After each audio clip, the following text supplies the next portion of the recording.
Hello friends, welcome और welcome back to my channel twisted कहानियां। मेरा नाम है कनिका। आज मैं आप लोगों के सामने डार्ली रूटियर का केस लेकर आई हूं। ये एक थोड़ा सा पुराना केस है, लेकिन एक बहुत ज्यादा हैरान कर देने वाला केस है। जैसा कि आपने देखा कि मैंने थंबनेल में आप लोगों को नहीं बताया है कि इस केस में किलर कौन था, और मुझे ऐसा लगता है कि आप लोगों का सस्पेंस पहले से खराब नहीं करना चाहिए। आप लोग गेस कर सकते हैं इस स्टोरी को सुनते हुए कि किलर आखिर में कौन निकलेगा। तो फिलहाल हम चलते हैं 1996 की तरफ।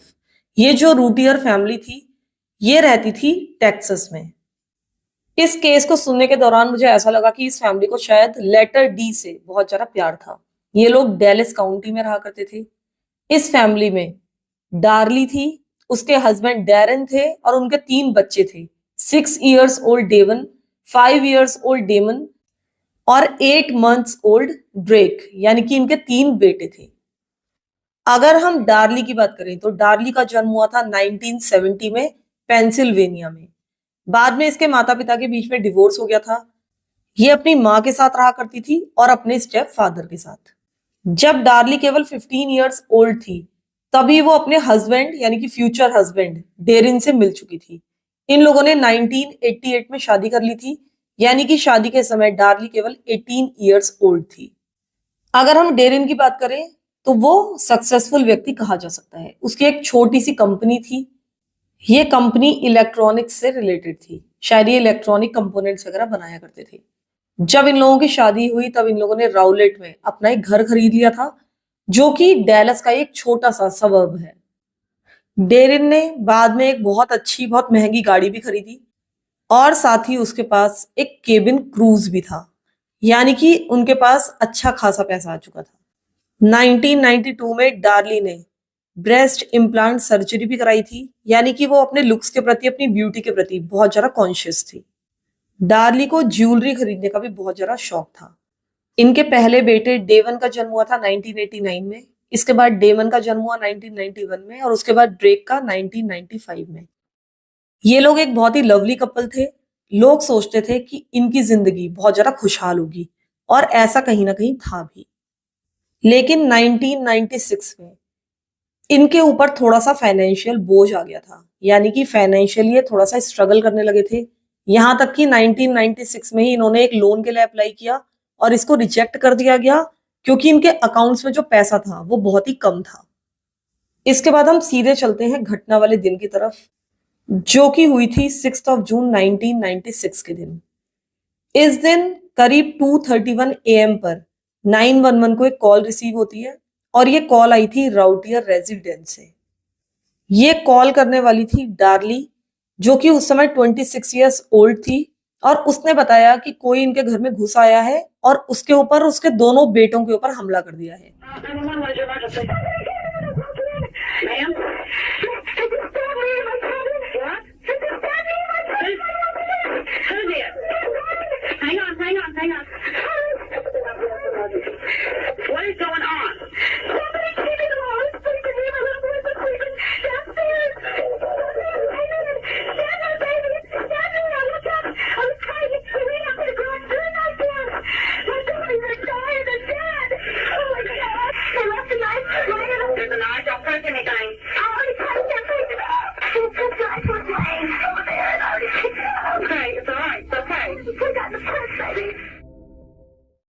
जिस समय हमला हुआ उस समय डार्ली और उसके दोनों बेटे, यानी कि दोनों बड़े बेटे, वो लोग लिविंग रूम में सो रहे थे।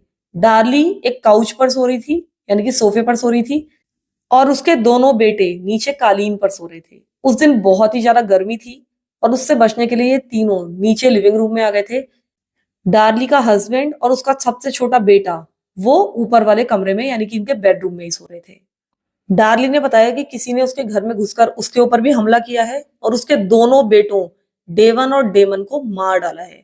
डेवन को 2 बार छाती पर चाकू मारा गया था, यानी कि चेस्ट पर मारा गया था, और इतनी फोर्स से मारा गया था कि जो नाइफ था वो पूरा उसके शरीर को आर पार कर चुका था। दूसरी तरफ जो डेमन था, उसको पीठ की तरफ से कम आधा दर्जन बार चाकू मारे गए थे। डार्ली के ऊपर भी बहुत ही ब्रूटल अटैक किया गया था। उसके राइट फोर आर्म पर अच्छे खासे काटे जाने के निशान थे। उसके लेफ्ट शोल्डर पर भी चाकू लगा था और उसके गले को काट दिया गया था।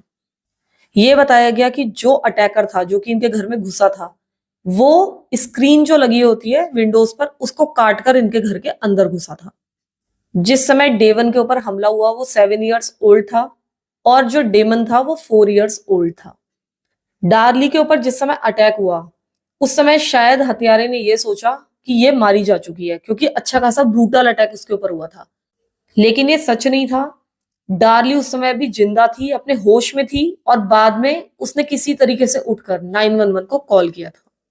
बाद में डार्ली ने यह भी बताया कि जिस समय उस अटैकर ने उसके ऊपर अटैक किया था उस समय बहुत ज्यादा डार्ली ने उससे लड़ाई करने की कोशिश की थी, यानी कि विरोध करने की कोशिश की थी। जब अटैकर का डिस्क्रिप्शन उससे मांगा गया तो उसने बताया कि वो एक वाइट मेल था, उसने ब्लैक कलर के कपड़े पहने हुए थे और साथ ही एक बेसबॉल कैप लगाई हुई थी। डार्ली के हस्बैंड डेरेन और उसके छोटे से बेटे डेरेक को कोई भी नुकसान नहीं पहुंचा था, जो कि ऊपर सो रहे थे। अब इनके घर में अथॉरिटीज पहुंच चुकी थी, वो सारे के सारे एविडेंसेस को कलेक्ट कर रहे थे। उनको उम्मीद थी कि जल्दी ही वो हत्यारे को पकड़ लेंगे। अभी तक पुलिस ने किसी को भी कस्टडी में नहीं लिया था। वो सभी संबंधित लोगों से बातचीत कर रहे थे। वो कह रहे थे कि अभी हम सस्पेक्ट को रूल आउट करने की कोशिश कर रहे हैं। जब डार्ली ने पुलिस को अपना रिटर्न स्टेटमेंट दिया तो उसने बताया कि उसने डेमन की चिल्लाने की आवाज सुनी थी, जो कि मॉमी मॉमी चिल्ला रहा था जिस समय हत्यारा उसको चाकू मार रहा था। तब उसने एक लंबे बालों वाले व्हाइट मैन को देखा था, जो कि एक बेसबॉल कैप पहना हुआ था, टी शर्ट पहनी थी और जीन्स पहनी थी। जैसे ही उसने डार्ली के ऊपर हमला किया उसके बाद वो सीधा किचन की तरफ भाग गया। उसके बाद वहां से यूटिलिटी रूम होते हुए वो बाहर भाग गया था। साथ ही वो जो ब्लडी नाइफ था वो उसने जमीन पर फेंक दिया था।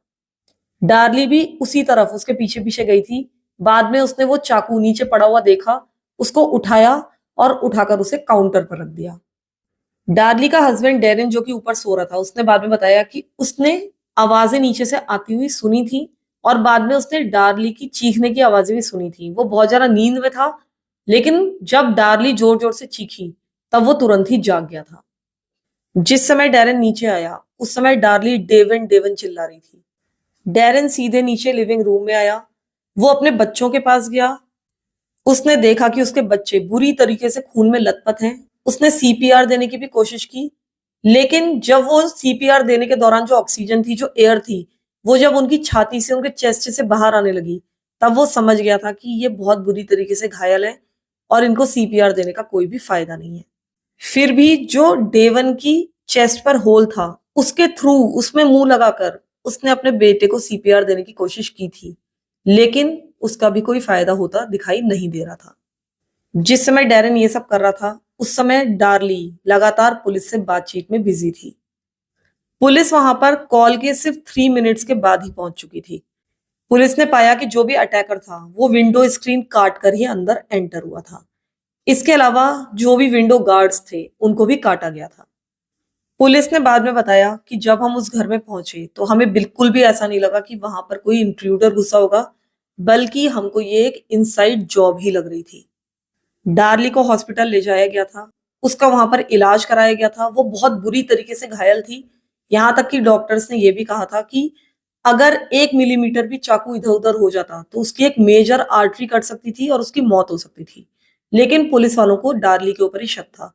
उन्हें ऐसा लग रहा था कि इसने अपने दोनों बच्चों को खुद मारा है, लेकिन उन्होंने डार्ली पर तुरंत ही कोई चार्जेस नहीं लगाए। उनके पास फिलहाल डार्ली के खिलाफ कोई भी सबूत नहीं थे। डॉक्टर्स ने उसकी चोटों की जांच करके बताया कि उसकी चोटें गहरी हैं, लेकिन सुपरफिशियल लग रही हैं। हाँ, अगर इधर उधर चाकू हो जाता तो वो खतरनाक हो जाती, लेकिन फिलहाल वो सुपरफिशियल है, यानी कि जान के लिए खतरनाक फिलहाल नहीं है। उसको सिर्फ 2.5 दिनों के बाद ही हॉस्पिटल से रिलीज कर दिया गया था। हॉस्पिटल से रिलीज होने के बाद उसने पुलिस को बहुत ही ज्यादा डार्क ब्रूजेस दिखाए, जो कि उसके आर्म्स पर थे। पूरी उसकी रिस्ट से लेकर एल्बोज तक पूरे नील के, या हम कह सकते हैं ब्रूजेस के निशान थे। जिन डॉक्टर्स ने उसके इन ब्रूजेस को एग्जामिन किया उन्होंने बाद में पुलिस वालों को बताया कि ये जितने भी ब्रूजेस हैं फ्रेश हैं और ऐसा नहीं लगता है इन्हें देखकर कि ये अटैक्स की नाइट में आए होंगे। ऐसा लगता है, डॉक्टर्स के हिसाब से उन्होंने बताया, कि डार्ली ने अपने हाथों को किसी ब्लंट ऑब्जेक्ट पर जोर जोर से मारा है, जैसे दीवारों पर या किसी बेड पर जोर से मारा है हॉस्पिटल से रिलीज होने के बाद। अब पुलिस वालों को डार्ली पर शक भी था, लेकिन कहीं ना कहीं डॉक्टर्स ने यह भी बताया था कि अगर केवल 1-2 मिलीमीटर ही वो चाकू चूक जाता तो उसकी एक मेजर आर्टरी कट सकती थी। और क्योंकि उसने एक नेकलेस पहना हुआ था, इस कारण से चाकू थोड़ा सा उस आर्टरी से चूक गया था। हालांकि अगर देखा जाए तो वो कोई बहुत ज्यादा स्ट्रॉन्ग नेकलेस नहीं था, बल्कि एक बहुत ही पतली सी चेन थी। डार्ली के दोनों बेटों का अंतिम संस्कार हो चुका था, उनको दफनाया जा चुका था। और इनकी मौत के कुछ दिनों के बाद ही जो इसका बड़ा बेटा था यानी कि डेविन, जिसकी मौत या हम कह सकते हैं हत्या हो चुकी थी, उसकी बर्थडे थी। तो मौत के बस कुछ दिनों के बाद ही ये लोग यानी कि इनकी पूरी फैमिली उस ग्रेव पर पहुंचती है जहां पर इन दोनों भाइयों को दफनाया गया था। और वहां पर ये लोग काफी जोर शोर से इस बर्थडे पार्टी को सेलिब्रेट करते हैं। हालांकि ये कोई बहुत अनयूजुअल बात नहीं है, लेकिन यहाँ पर अनयूजुअल लगता है डार्ली का बिहेवियर। वो च्युइंगम खा रही थी, बहुत आराम से इंजॉय कर रही थी, हंस रही थी। और उसको देखकर बिल्कुल भी ऐसा नहीं लग रहा था कि सिर्फ कुछ ही दिन पहले यानी कि 7-8 दिन पहले ही इसके बच्चों की इतनी दर्दनाक तरीके से मौत हुई होगी। तो ये बर्थडे पार्टी बहुत ज्यादा बदनाम हुई। जिस ग्रेव में यानी कि जिस कब्र में इन दोनों भाइयों को दफनाया गया था, उसमें इन दोनों भाइयों को एक ही ताबूत में रखा गया था। और इन दोनों ही भाइयों ने यानी कि इनकी लाशों ने एक दूसरे के हाथ पकड़े हुए थे। इस तरह से इनको दफनाया गया था। तो फिलहाल इन्होंने डेवंस की 7th बर्थडे बनाई उसकी ग्रेव पर जाकर।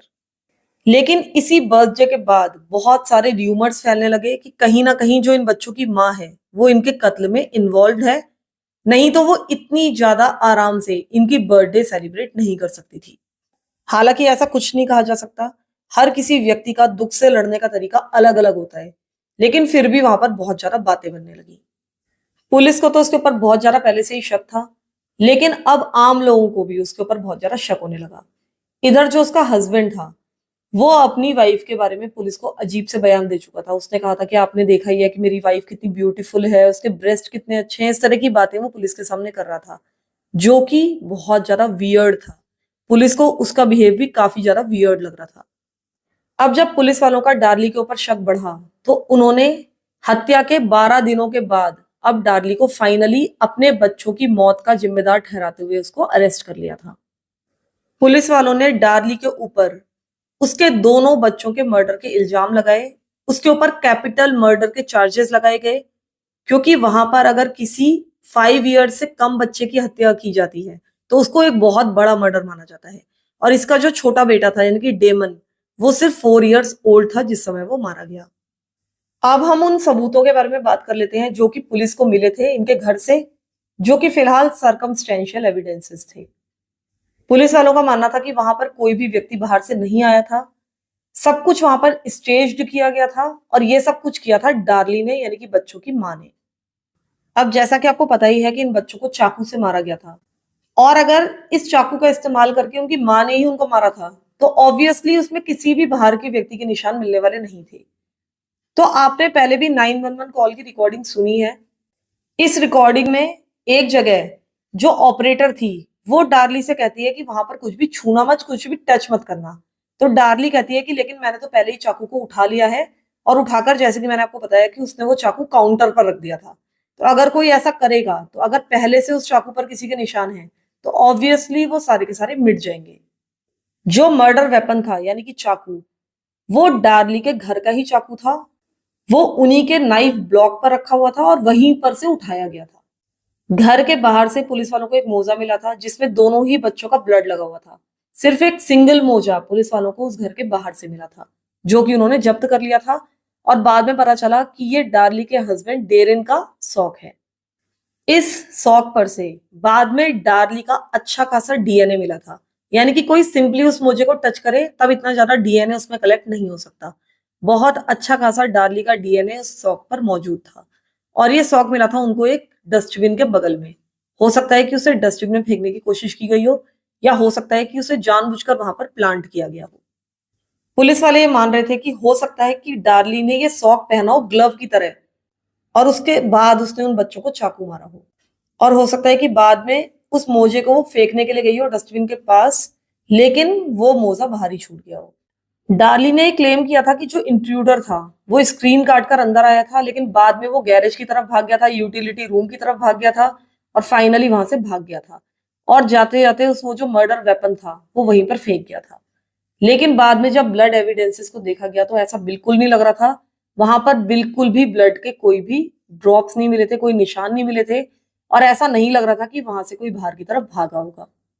वहां पर जितनी भी खून की बूंदें मिली हुई थी वो सारी की सारी राउंड शेप में थी, और अगर कोई वहां से भागता तो ये जितनी भी बूंदें थी ये राउंड ना होकर इलोंगेटेड होती।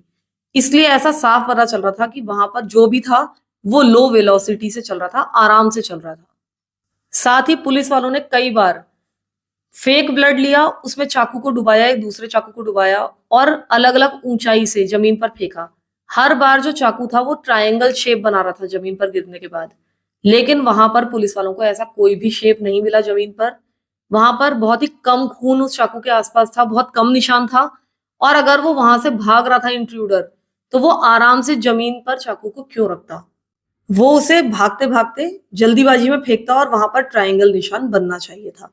तो ऐसा लग रहा था कि चाकू को जानबूझकर जमीन पर एक जगह स्टेज किया गया था, और बाद में वहां से डार्ली ने उस चाकू को उठाया और काउंटर पर रख दिया, ताकि उंगलियों के निशान जब डार्ली के ही मिले तो पुलिस को कोई भी शक ना हो। साथ ही पुलिस वालों को डोर हैंडल्स पर भी निशान मिले जो कि गैरेज की तरफ जाते थे, लेकिन पुलिस वालों को ऐसा लग रहा था कि इस ब्लड को वहां पर जानबूझकर लगाया गया था। साथ ही पुलिस वालों को उस किचन ब्लॉक में एक ऐसा नाइफ मिला जिसमें स्क्रीन के कुछ टुकड़े थे, यानी कि जिस स्क्रीन को काटकर अंदर आया गया था उसके कुछ टुकड़े, बहुत ही माइक्रोस्कोपिक टुकड़े उस चाकू पर मौजूद थे। वो सिर्फ एक या दो ही थे। तो अगर कोई इंट्रूडर बाहर से आया था तो वो इनके नाइफ ब्लॉक में से चाकू नहीं उठा सकता था, वो अपने ही नाइफ से उसको काट कर आता। तो इससे भी पुलिस को बिल्कुल ये यकीन हो गया था कि जिसने भी ये किया है वो अंदर का ही व्यक्ति है, उसने इस नाइफ ब्लॉक में से चाकू उठाया है, स्क्रीन को काटा है और वापस आकर उस नाइफ को उसी ब्लॉक में वापस रख दिया है। साथ ही जितना भी फर्नीचर था उस कमरे के अंदर मौजूद था वो बहुत ही कम खिसका था। ऐसा लग रहा था कि बस उसको थोड़ा बहुत खिसका दिया गया है क्राइम सीन को स्टेज करने के लिए, जबकि अगर वहां पर इतनी भगदड़ मची होती तो अच्छा खासा फर्नीचर डिस्प्लेस होना चाहिए था। साथ ही जमीन पर एक ब्रोकन वाइन ग्लास था जो कि भागते हुए ऐसा लग रहा था कि इंट्रूडर उससे टकरा गया और वो गिर गया। लेकिन ये जो वाइन ग्लास था ये किसी ने भी यूज नहीं किया था, बल्कि वो जो वाइन रैक था और जो वाइन ग्लासेस का रैक था उस पर से गिरा था। लेकिन ये जो रैक था उसकी एक सेफ्टी मैकेनिज्म थी, ताकि कोई भी ग्लास चाहे हाथ भी लग जाए तब भी नीचे नहीं गिर सकता था। तो ऐसा लग रहा था कि जानबूझकर वहां पर वाइन ग्लास को तोड़ा गया था, ये दिखाने के लिए कि यहाँ पर बहुत ज्यादा भाग दौड़ हुई थी। साथ ही बाद में डार्ली ने दावा किया था कि वो तौलिया वगैरह लेने के लिए बार बार किचन में भाग रही थी, अपने बच्चों को देख रही थी, बाद में फोन करने के लिए भाग रही थी, लेकिन उसके पैरों पर कोई भी कट के निशान नहीं थे। और अगर वो इतनी फ्रेंटिकली उस घर में दौड़ भाग कर रही होती तो 100% उसके पैर को कटना चाहिए था। डार्ली के जो कट्स थे, जो गले पर, जो हाथों पे, शोल्डर पे जो कट्स थे, वो उसके बेटों के कट से बिल्कुल डिफरेंट थे। उनको तो स्टैब करके चाकू घोप घोप के मारा गया था, तो उसको सिर्फ काटा क्यों गया था उसके गले को, उसको भी स्टैब किया जा सकता था। तो डार्ली की ये कहानी भी पूरी तरह से एक झूठ नजर आ रही थी। पुलिस वालों ने जब सिंक की जांच की, किचन के सिंक की, तो साफ पता चल रहा था कि वहां पर ब्लड को धोया गया है और साथ ही सिंक के आसपास के एरिया को भी साफ किया गया है। साथ ही डार्ली जिस काउच पर सोई हुई थी उसके हिसाब से उसी काउच पर उस पर हमला हुआ था, लेकिन वहां पर ना तो काउच के कटने के कोई निशान थे, ना कोई खून के ज्यादा निशान थे। तो ये बिल्कुल भी पॉसिबल नहीं लग रहा था कि उस काउच पर होने के दौरान उस पर कोई हमला हुआ हो। ट्रायल के दौरान एक थ्योरी सामने लाई गई। उसमें कहा गया कि डार्ली सुबह के करीब 2 बजे उठी, उसने नाइफ ब्लॉक से एक चाकू निकाला, उसके बाद अपने बच्चों को स्टैब करके उनकी हत्या की, उसके बाद वो वापस किचन में गई, उसने किचन सिंक में जाकर वहां पर चाकू को धोया और उसके बाद वहीं पर खड़ी होकर उसने अपने गले पर कट्स के निशान बनाए, यानी कि अपने आप को घायल किया। और ऐसा करने के दौरान जो डार्ली का ब्लड था वो किचन सिंक पर काफी मात्रा में गिरा था। जब डार्ली ने पुलिस वालों को बयान दिया था तो उसने बताया था कि मैंने अपने बच्चों के सिर के नीचे, उनकी बॉडीज के नीचे 2-2 वेट टॉवल्स रखी थी, यानी कि टॉवल्स गीली करके रखी थी। लेकिन जो फर्स्ट रिस्पॉन्डर्स वहां पर आए थे, यानी कि पुलिस वाले आए थे, जो कि सिर्फ 2 मिनट बाद ही आ गए थे, कॉल के 2-3 मिनट में ही आ गए थे, उन्होंने बताया कि किसी भी बच्चे के बैग पर कोई भी टॉवल नहीं थी। जब वहां पर फर्स्ट ऑफिसर आया तो उसने देखा कि जो डार्ली है उसने एक वेट टॉवल अपने गले पर रखी हुई है और अपने वुंड्स को उससे कवर कर रही है, लेकिन वो उस समय भी फोन पर था। उसके बाद वो जो ऑफिसर था उसने कहा कि अपने बच्चों के पीछे टॉवेल्स रख दो, तब उसने कहा कि मैंने रख दी हैं। लेकिन रिस्पॉन्डिंग ऑफिसर ने कहा कि नहीं, वहां तो कोई टॉवेल्स नहीं है। लेकिन डार्ली तब भी कुछ नहीं कर रही थी, वो बस वहां पर खड़ी थी और अपने वुंड्स को डैब करती जा रही थी, यानी कि बस उसे अपनी चिंता थी। और मैं आप लोगों को बता दूं कि इनमें से एक बच्चा, यानी कि छोटा वाला बच्चा डेमन, उस समय भी जीवित था। वो सांस लेने की कोशिश कर रहा था, अपनी आंखें खोलने की कोशिश कर रहा था, और उस समय उसको अपनी माँ की बहुत ज्यादा जरूरत थी। और ये बात उस ऑफिसर ने उसकी माँ से, यानी कि डार्ली से कही भी कि तुम्हारे बेटे को तुम्हारी जरूरत है। लेकिन डार्ली बिल्कुल भी उसकी हेल्प करने के मूड में नहीं थी। वो अभी भी वहीं खड़ी रही और अपने वुंड्स को अपने टॉवल से कवर करती रही, उनको डैप करती रही। अब बाद में डार्ली ने कहा कि ये पुलिस ऑफिसर झूठ बोल रहे हैं, सब कुछ झूठ है। लेकिन जब वहां से सारी की सारी टॉवेल्स इकट्ठी की गई और बाद में उनकी जांच की गई, तो किसी भी टॉवेल पर उसके बच्चों का कोई भी खून मौजूद नहीं था। तो यानी कि डार्ली झूठ बोल रही थी।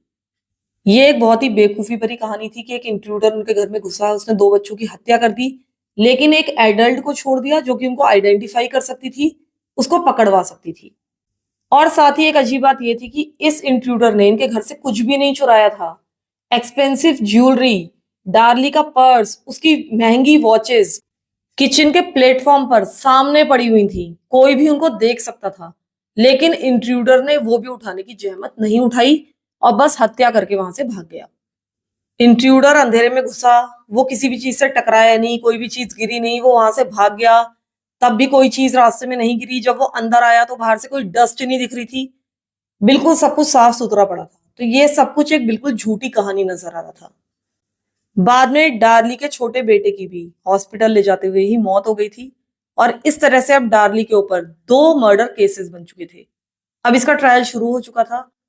टेक्सास की ज्यूरी ने 4 फरवरी 1997 में इसकी एक हियरिंग की।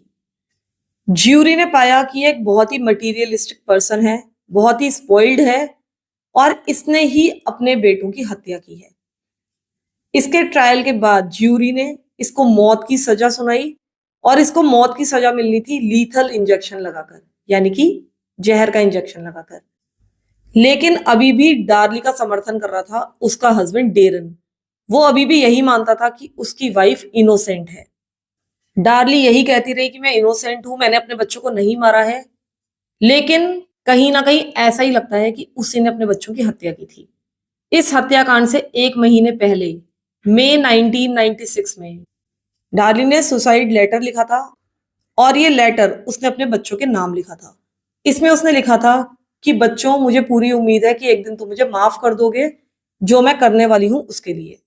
उसने इस लेटर में लिखा था कि जिंदगी मेरे लिए बहुत ज्यादा कठिन होती जा रही है, इस जिंदगी में फाइट करना मेरे लिए बहुत मुश्किल होता जा रहा है, और अब मेरे अंदर स्ट्रेंथ नहीं बची है फाइट करने के लिए। उसने उसमें यह भी लिखा था कि मैं तुम्हें बहुत ज्यादा प्यार करती हूँ, किसी भी और चीज से ज्यादा मैं अपने बच्चों तुम्हें प्यार करती हूँ, और मैं नहीं चाहती कि तुम मेरे रूप में अपने घर में एक मिजरेबल पर्सन को रोज देखो। मैं और तुम्हारे पिता दोनों ही तुम्हें बहुत ज्यादा प्यार करते हैं, और मुझे पता है कि मेरे हस्बैंड यानी कि डेरेन तुम्हारा बहुत ज्यादा ध्यान रख लेंगे। और तुम कभी भी ये मत सोचना कि तुम मेरी इस मौत का कारण हो। ये सब कुछ मैं तुम्हारे कारण नहीं कर रही हूँ। बाद में डार्ली की एक फ्रेंड बारबरा ने भी कोर्ट में आकर टेस्टिफाई किया था कि डार्ली वाकई में अपनी जान लेना चाहती थी। उसके लिए चीजें बहुत ज्यादा कठिन होती जा रही थी। उसको ऐसा लगता था कि हर कोई उससे बहुत ज्यादा एक्सपेक्ट कर रहा है, उसके बच्चे उससे बहुत ज्यादा एक्सपेक्ट कर रहे हैं, और वो अब ये सारी चीजें अंत करना चाहती थी। साथ ही बारबरा ने यह भी बताया कि डार्ली बहुत ज्यादा नर्वस थी, बहुत ज्यादा डिप्रेस्ड थी, और अपने हस्बैंड से बहुत ज्यादा लड़ाई झगड़ा करती थी। उसने ये भी बताया कि इस हत्याकांड से एक दिन पहले वो इनके घर में पहुंची थी। उस दिन डार्ली बहुत ज्यादा अपसेट थी। वो किचन और फैमिली रूम्स के बीच में घूम रही थी बार बार। ऐसा लग रहा था कि उस घर में बहुत ज्यादा टेंशन है, और वो वहां पर बहुत ज्यादा ठहर नहीं पाई थी और वहां से चली गई थी। साथ ही इसने ये भी बताया था कि इनके घर की फाइनेंशियल कंडीशन भी बहुत ज्यादा खराब थी। हालांकि इन हत्याओं के पीछे डार्ली का क्या मोटिव था, ये कभी भी सामने नहीं आ पाया। लेकिन प्रोसिक्यूशन को कोई भी मोटिव की जरूरत नहीं थी। उन्होंने सर्कमस्टेंशियल एविडेंसेस से प्रूव कर दिया था कि ये सब कुछ डार्ली ने ही किया है। अब डार्ली को फिलहाल सजा मिल चुकी थी, लेकिन कई सालों के बाद जो ज्यूरर्स थे जिन्होंने डार्ली को सजा सुनाई थी, उन्होंने कहा कि शायद हमने कोई रॉन्ग डिसीजन ले लिया हो। उन्होंने बताया कि ट्रायल के दौरान उनको वो सिली वीडियो दिखाया गया था, उस बर्थडे पार्टी का वीडियो जो कि ग्रेवयार्ड में सेलिब्रेट की गई थी, और ये वीडियो कम से कम 8 to 9 टाइम्स उनको दिखाया गया था। लेकिन ये नहीं दिखाया गया था कि इस बर्थडे पार्टी के बाद एक प्रेयर सर्विस भी वहां पर ऑर्गेनाइज की गई थी, और ये इसलिए की गई थी क्योंकि वो अपने बच्चों के लिए मौन करना चाहती थी। उनमें से कुछ ज्यूरर्स ने कहा कि अगर हमने ये पूरा टेप देखा होता तो शायद हमने डार्ली को मौत की सजा नहीं सुनाई होती, उसके लिए वोट नहीं किया होता। जो डार्ली की माँ थी, उसको भी बिल्कुल इस बात पर विश्वास नहीं था कि इसकी बेटी ऐसा कुछ भी कर सकती है। उन्होंने भी उसकी सजा का बहुत ज्यादा विरोध किया था। 2002 में, यानी कि घटना होने के करीब 6 इयर्स के बाद, एक फोरेंसिक एनालिसिस कराई गई, और ये एनालिसिस की थी एक फोरेंसिक एंथ्रोपोलॉजिस्ट ने। इन्होंने पाया कि वहां पर मौजूद एक ग्लास टेबल पर एक ब्लडी फिंगरप्रिंट पाया गया था।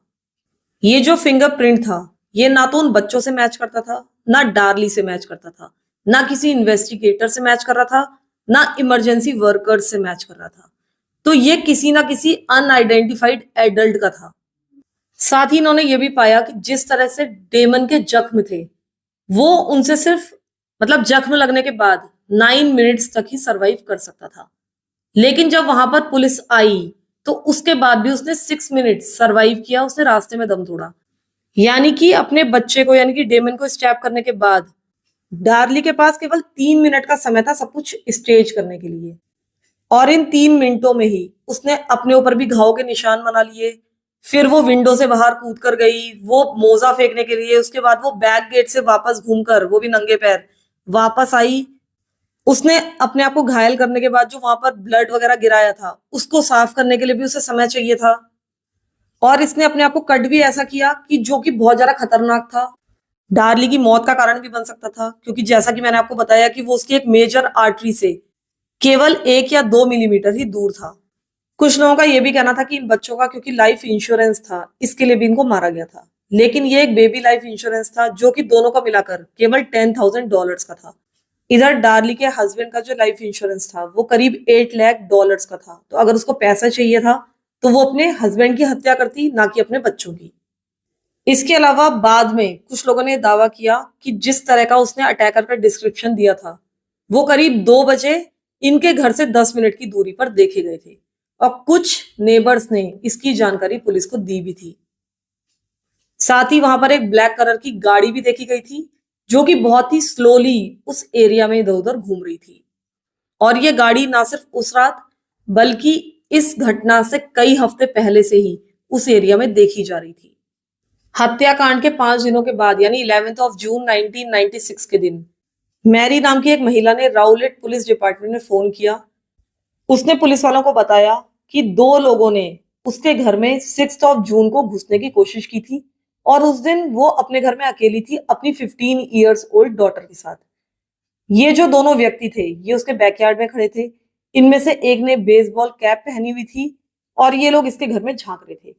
लेकिन जब इन्होंने देखा कि इनके घर में ये लोग जग गए हैं, तो ये लोग मैरी के घर में नहीं घुसे, बल्कि वो उस दिशा की ओर बढ़ गए जहां पर डार्ली और उसका परिवार रहा करता था। अब हम उस ब्रेड नाइफ की बात कर लेते हैं जो कि उस नाइफ ब्लॉक में था, और जिस पर उस स्क्रीन के 1-2 फाइबर पाए गए थे।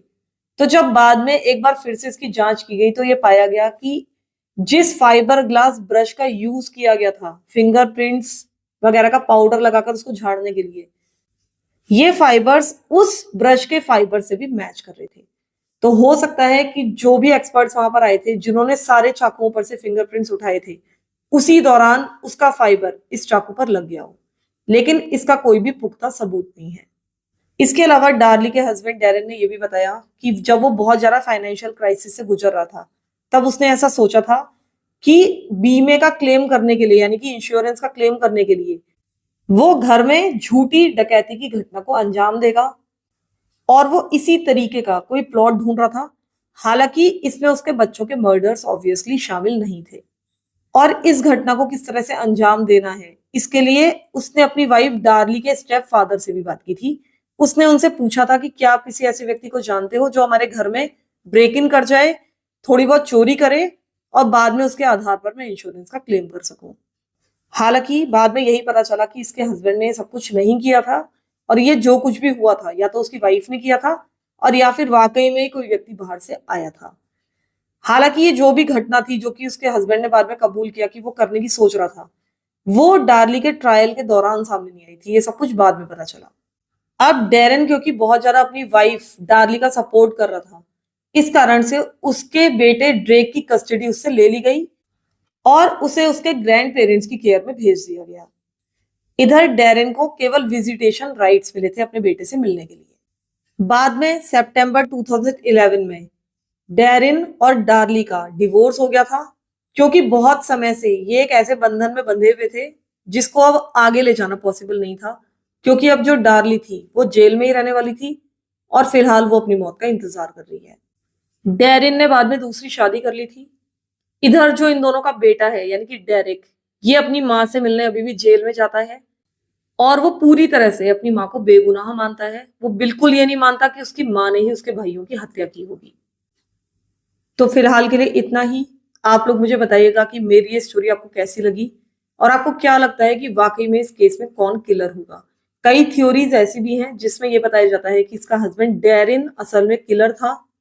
उसको ऐसा लगता था कि उसके बच्चों के जन्म के बाद उसकी वाइफ उससे काफी दूर हो गई है और शायद इसी कारण से उसने अपने बच्चों की हत्या की होगी।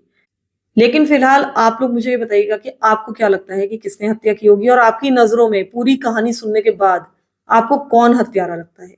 तो प्लीज कमेंट जरूर कीजिएगा। Thank you so much for listening to my stories. Thank you so much.